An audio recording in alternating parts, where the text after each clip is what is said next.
दिमाग की ओर। कुछ बातें ऐसी होती हैं जो दिखाई नहीं देती पर भीतर ही भीतर जिंदगी को जला देती हैं। कुछ चेहरे मुस्कुराते हुए मिलते हैं लेकिन भीतर से चालें बिछा रहे होते हैं। और कुछ ऐसे इंसान होते हैं जो चालाकी की उस सीमा को पार कर जाते हैं जहां वो किसी का भी जीवन बर्बाद करने में देर नहीं लगाते।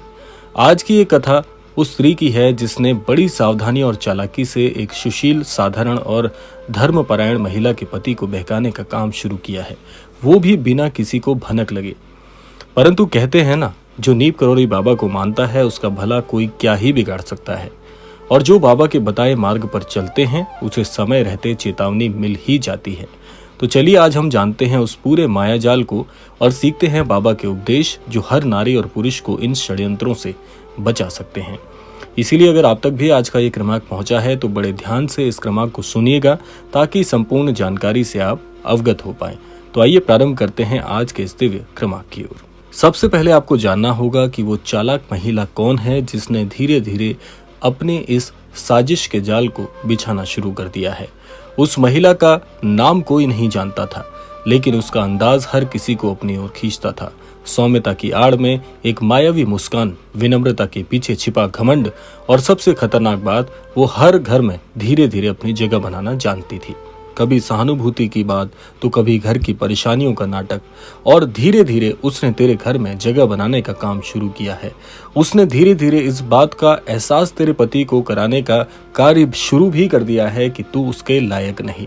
आइए जानते हैं महाराज जी की दृष्टि में कैसे इस परेशानी से आप हल पा सकते हैं। मनुष्य को सबसे पहले अपने चित्त की शुद्धता का ध्यान रखना चाहिए, क्योंकि चित्त ही वो दर्पण है जिसमें सत्य और असत्य के प्रतिबिंब साफ नजर आते हैं। तेरे पति का चित्त पूरी तरह से ईश्वर में लगा हुआ था, लेकिन जैसे ही इस महिला का प्रवेश तेरे घर पर हुआ है तब से तेरे घर में कुछ भी ठीक नहीं चल रहा।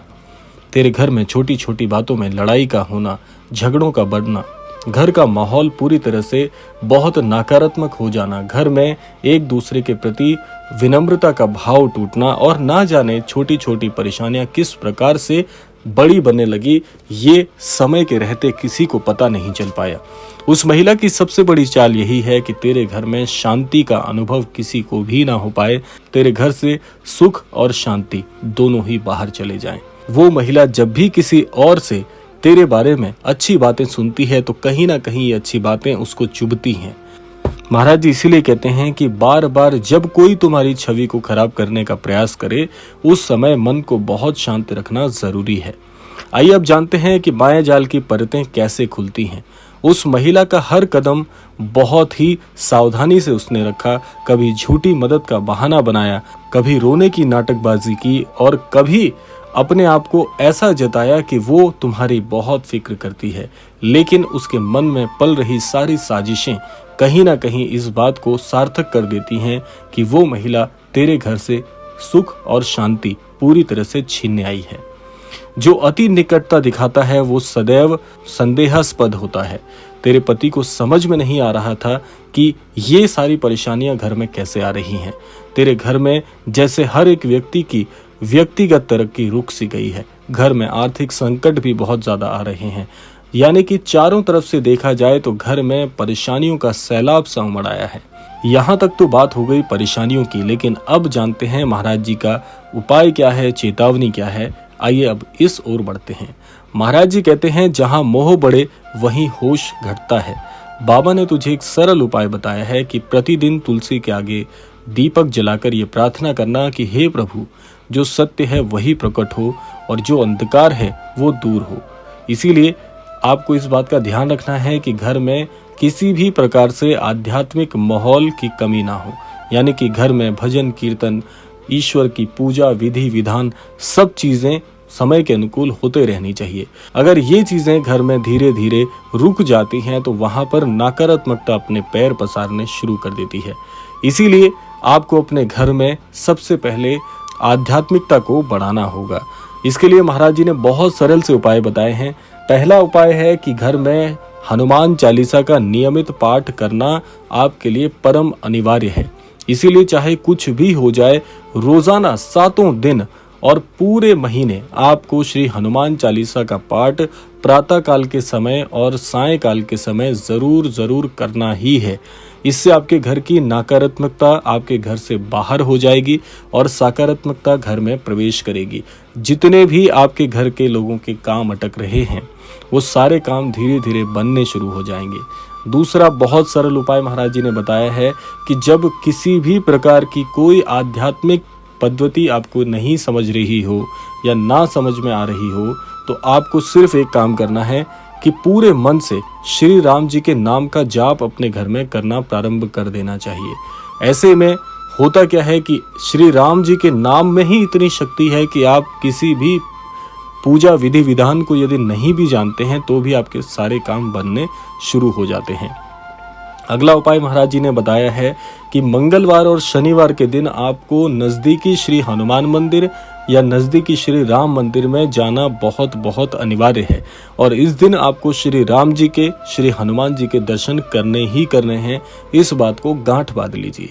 अगर ये 3 उपाय भी आप इसके अनुकूल कर पाए तो आपके घर में जो सुख और शांति घर से वापस जा चुकी है वो फिर से लौटेगी और आपके घर में सभी व्यक्तियों का मन प्रसन्न होना फिर से शुरू हो जाएगा, क्योंकि आप दिन रात यही सोचती हैं कि आपके घर में शांति कब आएगी, बच्चों का मन पढ़ाई पर कब लगेगा, बच्चे अपने माता पिता का अनादर करना कब छोड़ेंगे, बड़े बुजुर्गों का स्वास्थ्य कैसे कैसे फिर से उन्हें वापस मिल पाएगा। ये सारी चीजें इसी कारण हो रही हैं क्योंकि आपके घर को किसी बहुत ही दुष्ट महिला की नजर लगी है।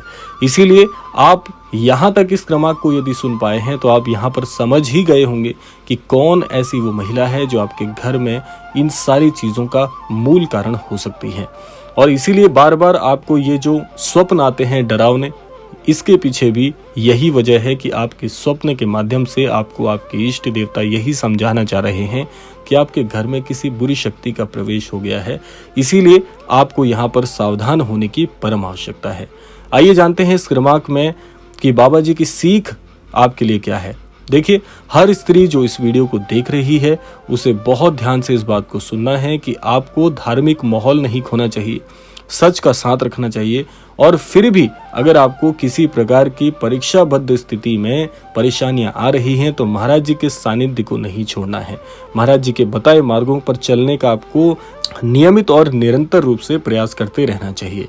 इसीलिए महाराज जी की शरण में जाइए और महाराज जी के बताए मार्गों पर चलने का आज से अभी से आप अनुसरण करना प्रारंभ कीजिए। आपके घर से इस प्रकार की सारी परेशानियां धीरे धीरे अपने आप दूर हो जाएंगी और आपका अध्यात्म में जो अंतर मन से रुचि का भाव छूट गया था वो रुचि का भाव फिर से उत्पन्न होगा और आपके घर में सुख और समृद्धि की वापसी जरूर होगी।